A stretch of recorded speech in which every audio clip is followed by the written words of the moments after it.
예언자 무함마드. 어쩐지 예언자 무함마드라고 하면 딱히 떠오르는 모습이 없다. 예수 그리스도라고 하면 오늘날 논란의 여지가 있으나 보통 윤기나는 갈색의 긴 곱슬머리에 잘생긴 백인이 얼굴이 떠오른다.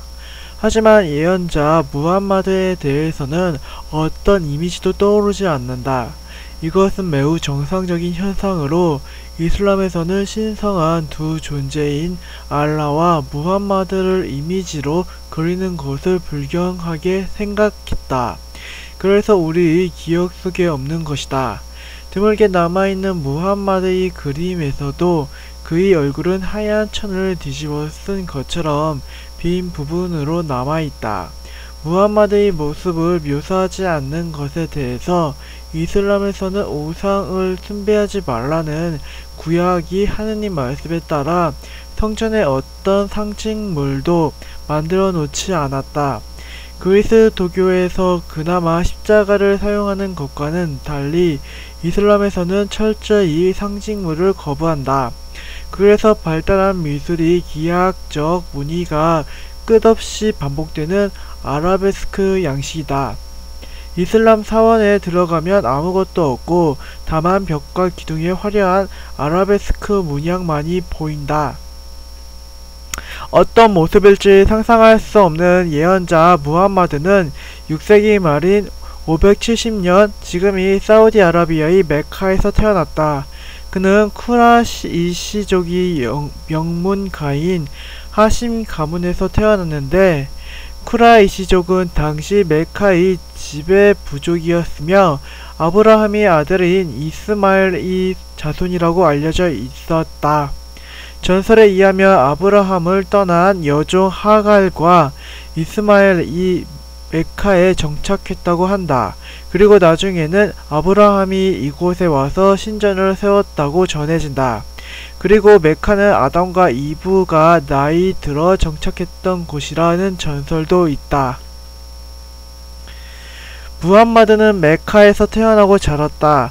어릴 적에 아버지와 어머니가 죽고 할아버지와 숙부의 손에 키워졌다. 어린 시절에는 평범하게 양치기를 하며 생활했던 그는 부유한 미망인 카디자에게 고용되었다가 이후 무함마드의 성품에 반한 카디자의 청혼으로 결혼을 했다. 그때 무함마드의 나이는 25세였고 카디자는 40세였다. 결혼 이후 생활에 여유가 생겼지만 그는 세속적인 생활을 버리고 40세가 되던 때에 메카 교회의 산으로 가서 동굴 속에서 명상에 들어갔다. 오랜 기간의 수행 생활 끝에 그는 천사 가브리엘을 만났는데 천사는 빈 종이 한 장을 들고 와서는 무함마드에게 읽어라 라고 말했다. 무함마드가 무엇을 읽으라는 것이냐고 묻자 천사는 그를 포옹한 후에 다시 읽으라고 말했다.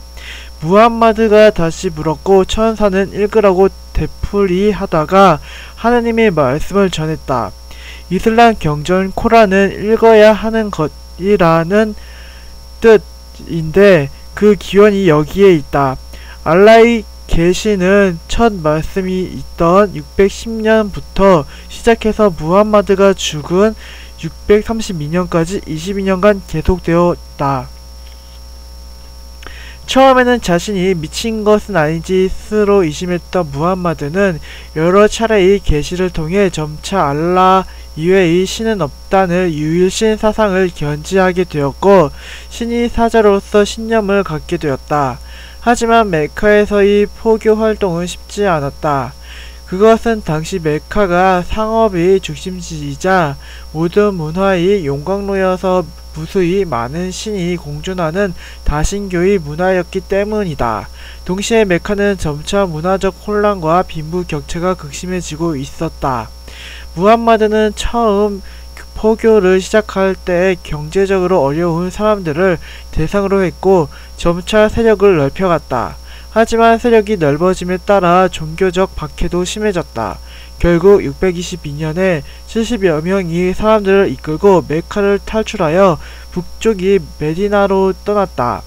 이슬람교에서는 무함마드가 메디나에 도착한 날인 622년 9월 21일을 매우 중요한 날로 생각하며 이를 헤지라라고 부른다.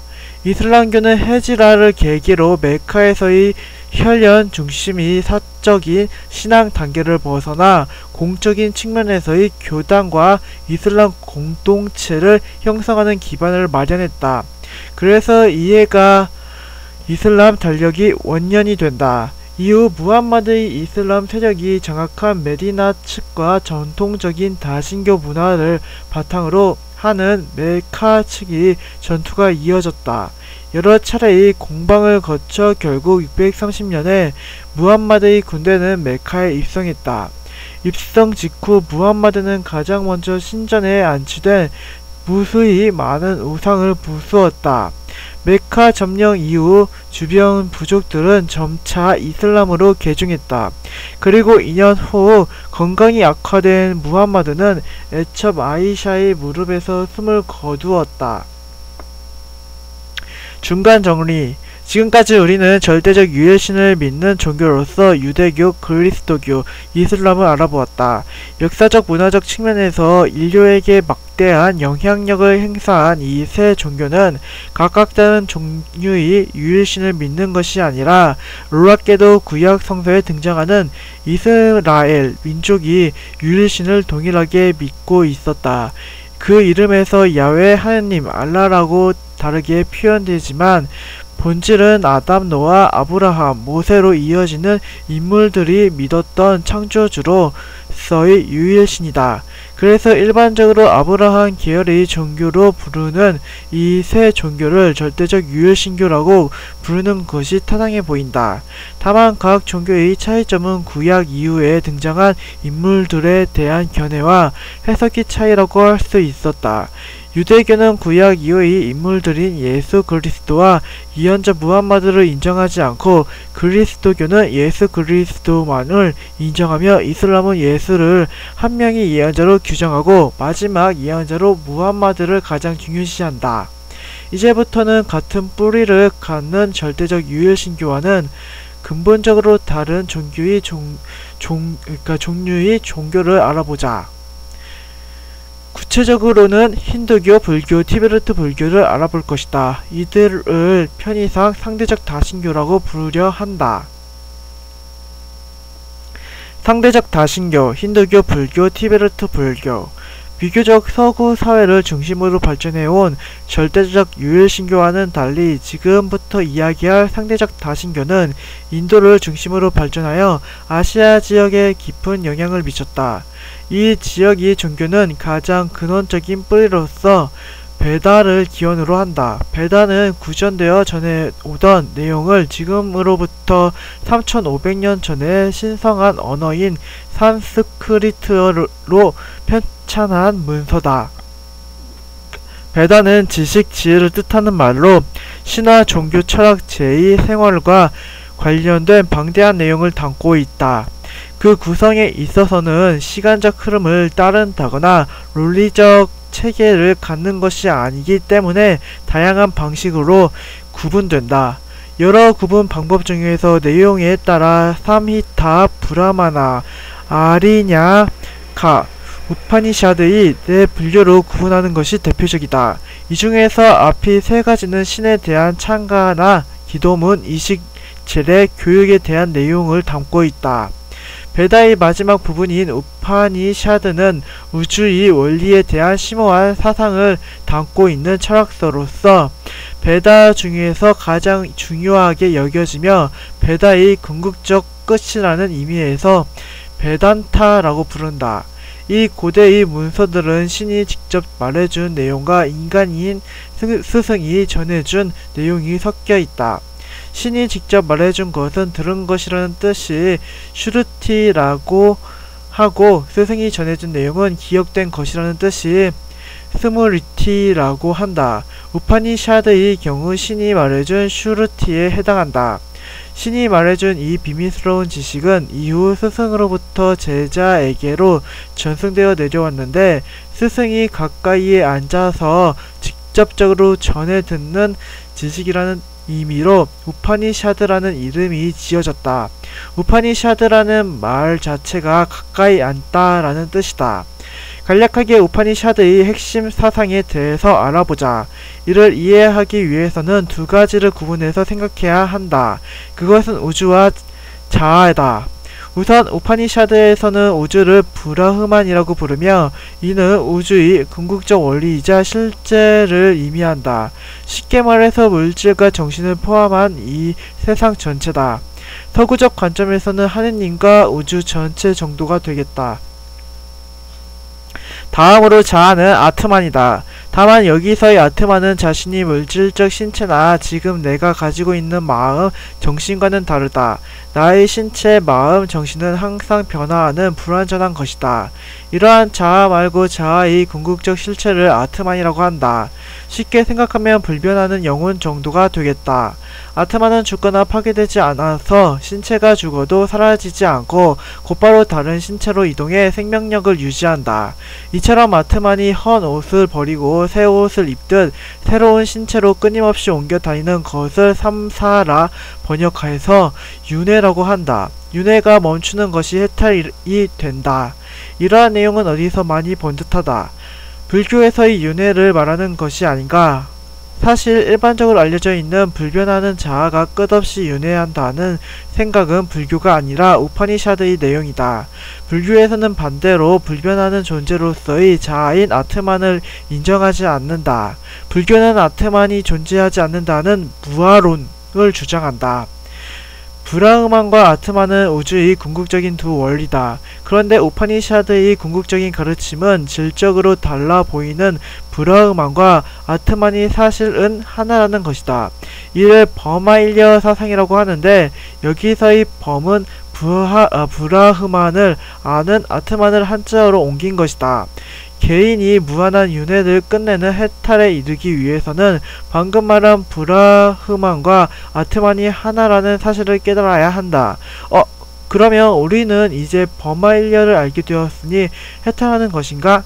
그런 것은 아니고 단순히 피상적인 지식을 아는 것을 넘어 깊은 명상 속에서 실제로 브라흐만과의 합의를 이루어야 해탈을 할 수가 있다고 한다. 이러한 깊은 명상을 사마디라고 하고 한자로 삼매라고 한다. 우리말의 삼매경은 여기에서 나왔다. 삼매는 고도의 정신집중 상태로 모든 시간과 공간이 의식 속에서 멈춘 상태를 말한다. 사마디를 통해 아트만이 브라흐만과 하나라는 것을 체험적으로 깨닫게 되는데 이렇게 체험을 통해 얻게 된 실질적인 지식을 아트마 즈냐나라고 한다. 아트마 즈냐나에 도달하는 수단으로 우파니샤드의 가르침을 아는 것이 중요하다. 무엇인가 언어도 낯설고 매우 복잡해 보이니 단순한 예를 통해서 알아보자. 회사원인 X씨는 반복되는 일상이 답답하기도 하고 김 부장 얼굴도 지긋지긋해서 사표를 던지고 나왔다. 뭔가 홀가분했지만 다음 날부터 갈 곳이 없었다. 아내한테는 아직 말하지 못한 것이다. 일단 말하기 전까지는 아침에 양복을 입고 집을 나섰다. 마땅히 갈 곳이 없어 근처 산에 오르기 시작했다. 며칠 동안 산에 다니니 마음도 좋아지고 자신을 돌아볼 시간도 생겼다. 그러던 어느 날 우연히 등산로를 벗어났다가 동굴을 하나 발견했고 적절한 온도에 고요하고 안락한 동굴에서 시간을 보내기 시작했다. 그렇게 고요함 속에서 눈을 감고 스스로를 돌아보던 X씨는 자신도 모르는 사이에 점차 깊은 명상에 빠져들었다. 하루하루 깊은 명상에 들어간 X씨는 어느 날 최고 단계인 사마디에 들게 되었다. 시간과 공간이 멈추고 자아가 사라진 이식만이 남아있을 때 X씨는 자아의 본질을 깨달았고 이러한 자아가 실제로는 우주 전체의 궁극적인 본질과 동일함을 깨달았다. 버마일려를 깨닫고 아트마 즈냐나를 얻은 것이다. 그렇게 X씨는 회사원으로서 남편으로서의 자신은 허상일 뿐이었음을 알았다. 결국 X씨는 실제로는 이 동굴과 김부장과 세계와 자아가 본질적으로 하나임을 눈뜨게 되었다. 해탈에 이른 것이다. 정리해보자. 기타는 인도의 오래된 지혜의 문헌이며 그중 베다의 결론을 우파니샤드라고 한다. 우파니샤드의 핵심 개념은 개인이 본질로서의 아트만이 우주의 본질로서의 브라흐만과 동일하다는 버마일려의 사상이었다. 이러한 버마일려의 깨달음은 깊은 명상을 통해 삼매에 들 때 가능하며 이는 윤회를 멈추는 해탈을 위한 방법이었다. 서구의 유대교, 그리스도교, 이슬람이 구약을 그 근본 뿌리로 하는 것처럼 베다는 인도를 중심으로 한 동양 종교의 근간을 이루었다. 베다에 대한 수용과 비판이 힌두교, 불교로 이어졌다. 단순하게 말하면 힌두교는 베다와 우파니샤드의 전통을 계승하고 대중적으로 확대한 것이라면 불교는 베다를 비판적으로 수용하고 극복한 것으로 볼 수 있다. 이제부터 베다를 근간으로 하는 힌두교와 불교에 대해서 알아보고자 한다. 그리고 덧붙여 초기 불교의 전통을 이어받은 티베트 불교인 라마교를 추가로 알아볼 것이다.